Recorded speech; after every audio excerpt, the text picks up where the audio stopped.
Thank you for joining us. It's now the interview section of InfoWars Nightly News, and we're joined by investigative journalist, former NSA officer, Navy veteran, Wayne Madsen. And he has just broken so many stories on this show over the years. He has traveled all over the world, Libya when it's being bombed, and Indonesia investigating the birth certificate. You name it, he does it. And I remember seeing some evidence to this when it happened, the Gifford shooting, with the Tucson event, but now he's gotten some really interesting information that integrates into Fast and Furious and why they wanted to kill the judge and Giffords, but the judge was the real target. And the headline is, the CIA cannot survive without its drug running and child trafficking. And if you're a new viewer, it's on record, DynCorp, Halliburton, the CIA have giant white slavery running rings, and people always email me saying, what about black slaves? Folks, white slavery means sex slavery if you're a new viewer or publicly educated like I was, and including children. So there's a real race to the bottom in corruption where even people involved in moderate corruption can't blow the whistle on the worst stuff in the world because they will be compromised as well. So that this is why tyranny tends to accelerate, as we're now seeing here in America with the National Defense Authorization Act, secret arrest of citizens, torture is great, drones, tracking ranchers is wonderful. It's because tyranny is here. And joining us with the inside intel is Wayne Madsen of WayneMadsenReport.com. Wayne, from the National Press Club, there in their media center. Wayne, break it down, and thank you for sharing this with us. Well, I have been in touch with a person that I've known for a few years now who has been a confidential informant for both the FBI and the Drug Enforcement Administration. And he contacted me recently to let me know that he was actually in communication, in meetings with Judge Roll and Congresswoman Gifford in 2009 about the tremendous amount of weapons that were going across the Arizona-Mexico border, and specifically in an area that had been under the personal protection of then Governor Janet Napolitano, and that protection for the zone continued after Napolitano became the Homeland Security Secretary under Obama.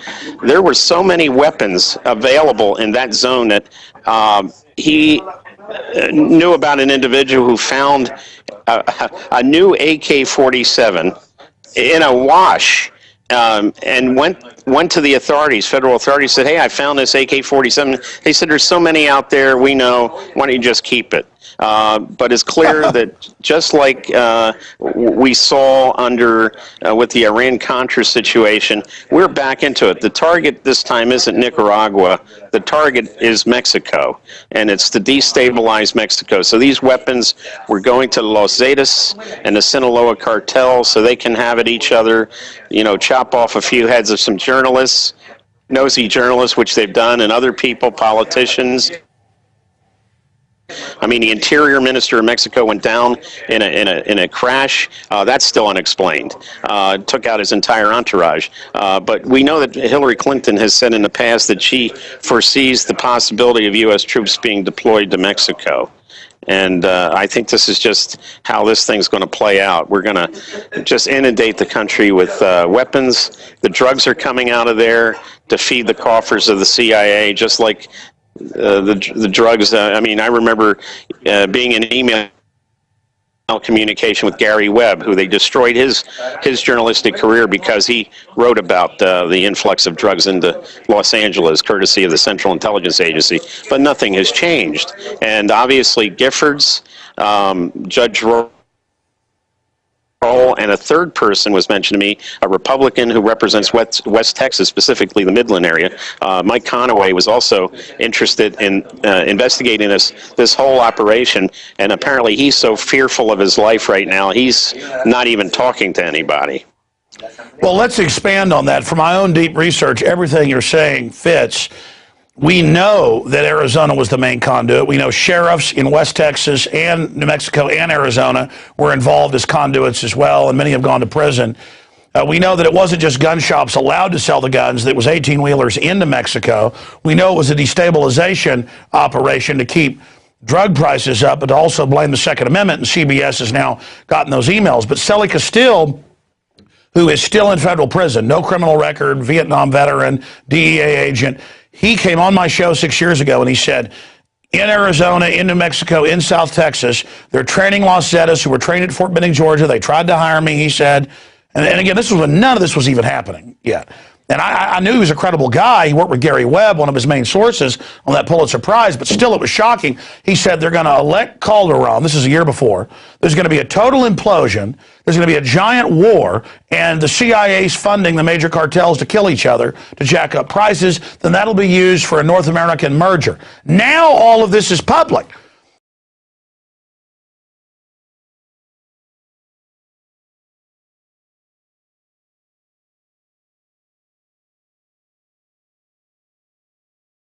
So this fits into it. I mean, this is so big now that Fast and Furious has come out that it was a false flag on the domestic front.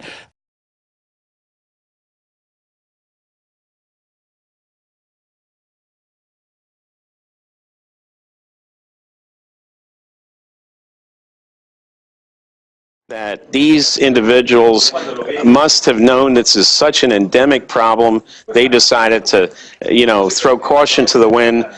Who cares about the separation between the legislative and judicial branch? Let's do what's best for the country.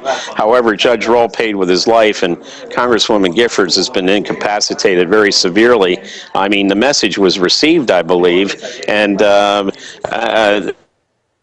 there are special air corridors that are known to these smugglers where they fly through these corridors over the border at night, and there's special drop zones and special landing strips that are cleared in advance where they drop the drugs and in some cases pick up the weapons. But the weapons are clearly, now we know with Fast and Furious, just going across the border en masse to destabilize the situation in Mexico, and it's been very successful.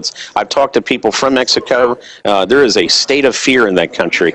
I mean, the mere fact that we see bloggers being beheaded, people trying to get the truth out, Hillary Clinton saying there may be a need to send troops there, but we have our troops committed in Afghanistan and other countries, but we don't even have them in the country to our south. Well, Wayne, the magnitude of this, that you've talked to a federal informant known to you, and this information integrates with everything I've got, and that Judge Roll was hit, Giffords was hit but survived. This other Texas person is hiding out. It's admitted that all these other people have gone to jail. I mean, how can they have it where MF Global steals billions publicly and doesn't get in trouble, and the head of the Justice Department, who we know was involved in Oklahoma City, Holder, is publicly caught lying and says, well, he didn't mean to lie, the intent matters. And even the New York Times reports a year after you and I did that, okay, the Justice Department was shipping drugs in, not just guns out. It is Iran-Contra Part 3 or 4. I mean, it is a repeat, but now they're caught red-handed and no one gets in trouble. Why were they so scared of Roll and Giffords? They knew that they had government credibility and could bring them down. They knew too much, and of course this guy, Jared Loughner, is just like all the rest of these programmed assassins, Hinckley, Bremer, Squeaky from assassins or attempted assassins. We go back through Sirhan, of course. All right, Wayne, three's the charm. We got you on the phone here in seconds. The Skype cut out again from your iPhone, so now we're going via the phone. Right when you pointed out Sirhan, his lawyers, LAPD have admitted it wasn't his gun, mind control. From when I read and talked to some of the eyewitnesses, that guy was just the cutout shooting a gun. There were other shooters. What does your informant say about this? Well, this guy Loughner, I think it's important. It's been reported already that Loughner, of course, has been declared mentally incapacitated to stand trial at the present time. He's now in a federal psychiatric facility in Missouri, and there was a report that he's actually being administered psychotropic drugs in his Kool-Aid, okay? So here we have the Kool-Aid, shades of Jonestown. and I forget which, it was either, I think, Salon or Slate, one of those online publications reported this. So it's not from the National Enquirer or the Globe or anything. It's a legitimate source. But here we have the shooter, and it looks like he's just going to be consigned to the federal loony bin, and we'll never really know what happened with him. But clearly, he showed all the signs of these other programmed assassins we talked about, or attempted assassins. And I think it's important to note too that Eric Holder is being defended now by a member of the Judiciary Committee, Hank Johnson from Georgia. Hank Johnson, by the way, is the individual who beat Cynthia McKinney and got a lot of money in his campaign from people like Herman Cain. And Hank Johnson is the same guy who said if we put too many troops on the island of Guam, the island will capsize. So clearly he's not wrapped too tight. But we have him now as the number one defender of Eric Holder, saying it's okay for the Justice Department to investigate itself on Fast and Furious. And we know Napolitano's a gangster. We know Holder's a gangster.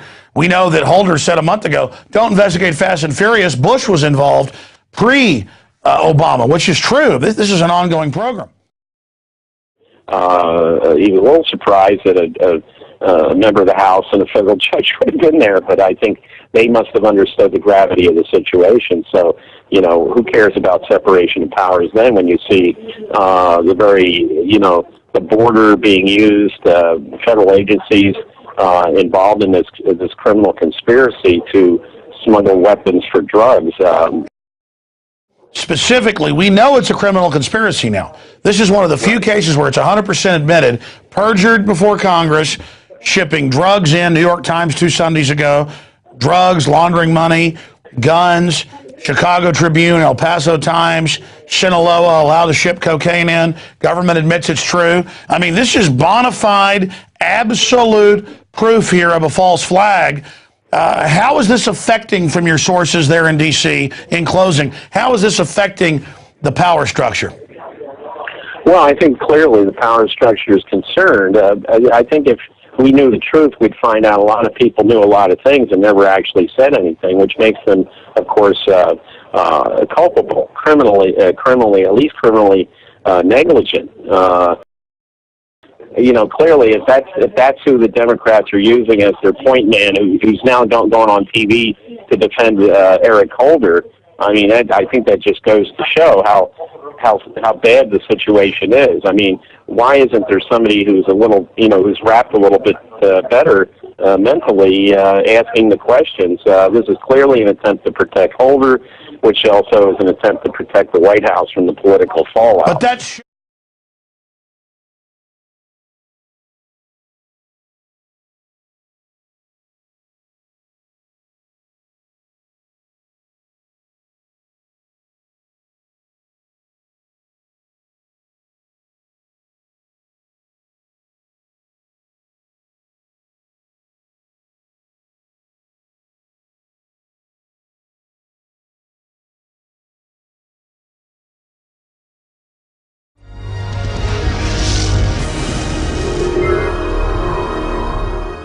Thank you for joining us. It's now the interview section of InfoWars Nightly News, and we're joined by investigative. He does it.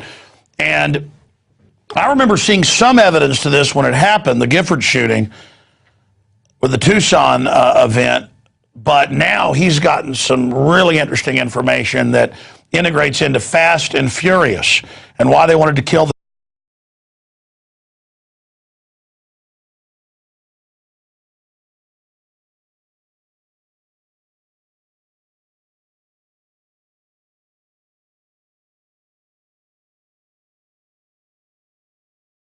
journalist, former NSA officer, Navy veteran, Wayne Madsen. And he has just broken so many stories on this show over the years. He has traveled all over the world, Libya when it's being bombed, and Indonesia investigating the birth certificate, you name it.